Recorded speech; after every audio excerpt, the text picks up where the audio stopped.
کوئی یاد آیا ہے تو اپنے بچپن کا ساتھی حبیب ابن مظاہر، حبیب ابن مظاہر یاد آئے۔ حبیب ابن مظاہر جب یاد آئے تو انہوں نے خط لکھا حبیب کے نام، حبیب کے نام خط لکھا۔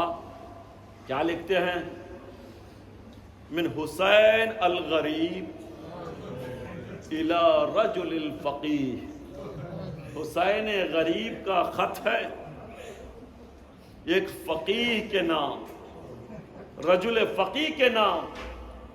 خط لکھ کر کہتے ہیں، خط میں نیچے لکھتے ہیں کہ حبیب تم میرے بچپن کے ساتھی ہو، تم میرے سے اچھی طرح سے واقف ہو، تم میرے بارے میں اچھی طرح سے جانتے ہو حبیب، لیکن اس وقت میں نرغے اعداء میں گھر چکا ہوں، چاروں طرف سے ظالموں نے مجھے گھیر لیا ہے، حبیب ہو سکے تو میری مدد کے لیے آ جانا۔ قاصد یہ خط لے کر ابھی جانا ہی چاہتا ہے کہ خیمے سے آواز آتی ہے کہ قاصد کو روکو، زینب کچھ کہنا چاہتی ہے، زینب کچھ کہنا چاہتی ہے۔ قاصد پلٹ کر آتا ہے، زینب نے وہ خط لیا، خط لکھ کر کہتی پیچھے لکھتے ہیں یا حبیب العجل العجل العجل، اے حبیب ذرا جلدی کرو آنے میں، ذرا جلدی کرو آنے میں۔ قاصد جاتا ہے، کوفہ جاتا ہے، اور کوفہ کی ناکہ بندی ہوئی ہے، نہ کوئی اندر آ سکتا ہے نہ کوئی باہر آ جا سکتا ہے، لیکن قاصد بہرحال پہنچ جاتا ہے۔ حضرت حبیب کے گھر پہنچتا ہے، دروازے کو کھٹکھٹاتا ہے، حبیب اندر سے پوچھتے ہیں کہ کون؟ تو کہتا ہے کہ انا برید الحسین، میں حسین کا قاصد ہوں۔ جیسے حسین کا نام سنا حضرت حبیب ابن مظاہر جاتے ہیں، دروازہ کھولتے ہیں، کیا دیکھتے ہیں کہ قاصد خط لایا ہوا ہے۔ خط کھولتے ہیں، دیکھتے ہی لکھا ہے کہ من حسین الغریب، کہ حسین غریب کی طرف سے یہ خط ہے، حبیب میری نصرت کے لیے چلے آؤ۔ اب حبیب تھوڑی دیر خاموش کھڑے رہ جاتے ہیں، اتنے میں بیوی آتی ہے، بیوی کہتی ہے حبیب سب خیریت تو ہے، سب خیریت تو ہے، تمہاری چہرہ جو بتا رہا ہے کہ کچھ خیریت نہیں ہے۔ تو حبیب سر جھکا کے کہتے ہیں میں مردد ہو گیا ہوں، میں شک میں ہوں کہ میں کیا کروں تو کیا کروں۔ تو بیوی نے پوچھا بتاؤ حبیب بات کیا ہے، بات کیا ہے؟ تو حبیب کہتے ہیں میرے مولا، میرا رسول کے فرزند نے مجھے طلب کیا ہے، فرزند رسول نے مجھے طلب کیا ہے۔ بیوی کہتی ہے حبیب تو سوچ کیوں رہے ہو، سوچ کیوں رہے ہو؟ کہا کہ تو میں کروں تو کیا کروں، میں تمہارے بارے میں بھی سوچ رہا ہوں۔ بیوی کہتی ہے اے حبیب اگر نہیں جانا ہے تو مجھ سے کہہ دو، میں چلی جاؤں گی۔ تو حبیب کہتے ہیں بس میں تمہارا یہی جواب سننا چاہتا تھا، میں تمہاری رضایت دیکھنا چاہتا تھا۔ اب غلام کو بلاتے ہیں حبیب، غلام سے کہتے ہیں جاؤ گھوڑا لے جاؤ، سواری لے جاؤ، شہر کے باہر فلاں جگہ پر کھڑے ہو جانا، فلاں چوک پر کھڑے ہو جانا، اس لیے کہ سارے کوفہ میں ناکہ بندی لگی ہوئی تھی، نہ کوئی باہر جا سکتا تھا نہ کوئی اندر آ سکتا تھا، لہٰذا غلام کو بھیجتے ہیں، غلام کو بھیجتے ہیں، یہاں پر تیاری شروع کرتے ہیں۔ غلام لے جاتا ہے ناقے کو، تھوڑی دیر تک گھوڑے کے ساتھ بیٹھا ٹہل رہا ہے، تھوڑی سی دیر جب ہو جاتی ہے تو خود حبیب ابن مظاہر کہتے ہیں کہ میں قریب تھا کہ اب یہ غلام گھوڑے سے گفتگو کر رہا ہے، گھوڑے سے کہہ رہا ہے اے میرے گھوڑے اگر میرا آقا نہ آئے تو گھبرانا نہیں، میں تیرے ساتھ چلوں گا، میں تجھے سواری بن کر جاؤں گا، میں تجھے کربلا لے کر جاؤں گا۔ اب جو حبیب پہنچتے ہیں، اب بڑی تیزی کے ساتھ کربلا کی طرف جاتے ہیں۔ اب جیسے ہی کربلا کی طرف جاتے ہیں پتہ چلتا ہے حسین اب استقبال کے لیے آ رہے ہیں۔ زینب بھی در خیمہ پہ کھڑی ہو جاتی ہے، حبیب آئے، حسین نے گلے لگایا، کہا تم میرے بچپن کے ساتھی ہو، مجھے یقین تھا کہ تم آؤ گے۔ اتنے میں زینب نے اپنا سلام بھیجا،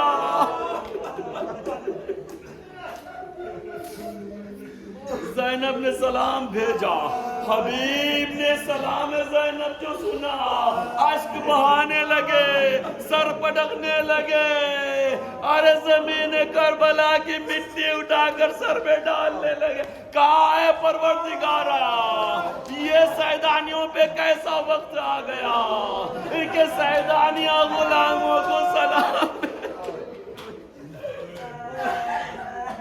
عزادارو وہ وقت بھی آ جاتا ہے، وہ وقت بھی آتا ہے کہ حبیب تیار ہو رہے ہیں۔ آپ نے سنا ہوگا شب عاشور، عام طور پہ آپ سنتے رہتے ہیں کہ کیا ہوا کہ حسین نے بیعت اٹھا لی، سب جانا چاہتے ہیں تو چلے جائیں، پہلے سب سے پہلے حبیب کھڑے ہوئے تھے، اس لیے کہ انصار کی نمائندگی حبیب کر رہے تھے۔ حبیب نے تلوار نکال لی، گردن پر رکھ لی، کہا مولا اگر ہماری گردنیں 70,000 بار بھی کاٹتی جائیں تب بھی آپ کی حمایت اور نصرت سے ہم ہٹیں گے نہیں، تب بھی آپ کی نصرت کریں گے، تب بھی آپ کی حمایت کریں گے۔ عزادارو روز عاشور آ گئی، روز عاشور آ گئی۔ یہاں پر روایت یہ بتاتی ہے، انہیں دو الگ الگ روایتیں، ایک روایت یہ بتاتی ہے کہ جب نماز کا وقت آیا، نماز کا وقت آیا تو تیر برسنا شروع ہو گئے، تو کسی نے کہا کہ بھائی نماز پڑھ لینے دو، نماز پڑھ لینے دو، آگے زہیر اور سعید کھڑے ہو جاتے ہیں اور کھڑے ہو کر تیر لینے کے لیے تیار ہو جاتے ہیں۔ کسی نے کہا عمر سعد سے اور شمر سے کہا کہ بھائی نواز رسول کو نماز تو پڑھ لینے دو، تو اتنے میں عمر سعد نے جواب دیا ارے اس کی نماز تو قبول ہی نہیں ہوتی۔ جیسے یہ جملہ سنا اب حبیب کو برداشت نہیں ہوا، حبیب نے تلوار نکالی، حبیب نے نور رومال نکالی، جو آنکھوں پر پلک آ گئے تھے، جو آنکھوں پر چمڑا، اسے اوپر کھینچا، اپنی رومال باندھی، کمر میں پٹکا باندھا، تلوار نکالی، اس پر ٹوٹ پڑے، ایسا وار کرنا شروع کیا کہ اس طرف سے تیر برسنے لگے، تلوار پہ تلوار چلنے لگے۔ اتنے میں حبیب حالانکہ بوڑھے ہو چکے تھے لیکن کئی کو واصل جہنم کیا، اتنے میں کرز لگا، ایک ایسا کرز سینے میں لگا کہ حبیب اب سے گھوڑے پر تاب نہ لے سکے۔ حبیب گھوڑے سے نیچے آتے ہیں، اب حبیب جانتے ہیں کہ حسین کو کیسے پکاروں، یہ واحد ایسے ہی شہید ہے کہ حسین کو نہیں پکارا۔ زمین پر جب آئے تو مسلم ابن اوسجا حبیب کی مدد کے لیے پہنچتے ہیں۔ مسلم اوسجا جب پہنچتے ہیں نا، سنیے، مسلم اوسجا جب قریب پہنچتے ہیں تو کیا دیکھتے ہیں کہ حبیب زمین پر گرے ہوئے ہیں لیکن پھر بھی اپنے لبوں کو آپ ہلا رہے ہیں، اپنے لبوں کو جنبش دے رہے ہیں۔ تو اتنے میں مسلم بن اوسجا کہتے ہیں کہ میں نے کان لگا کر سننا شروع کیا تو اس عالم میں بھی حبیب مسلم ابن اوسجا سے کہتے ہیں کہ اے مسلم خبردار، جب تک انصار زندہ ہے ایک تیر بھی خیمے کی طرف نہ جانے پائے، ایک تیر بھی خیمے کی طرف نہ جانے پائے۔ میں کہوں گا اے حبیب شب عاشور تو یہ حال ہے، روز عاشور کے بعد عصر عاشور ذرا آؤ، عصر عاشور دیکھو کہ زہرا کا لال تیروں سے زخمی، چور چور زہرا کا لال، ارے بے کسی کے عالم میں پتے گردن سے زبا بھی ہو گیا۔ اے حبیب ذرا شام غریباں کا حال تو دیکھو کہ سیدانیہ خیمے میں ہے، خیمے کو آگ لگائی جا رہی۔ الا لعنۃ اللہ علی القوم الظالمین، سیعلم الذین ظلموا ای منقلب ینقلبون۔ ماتم حسین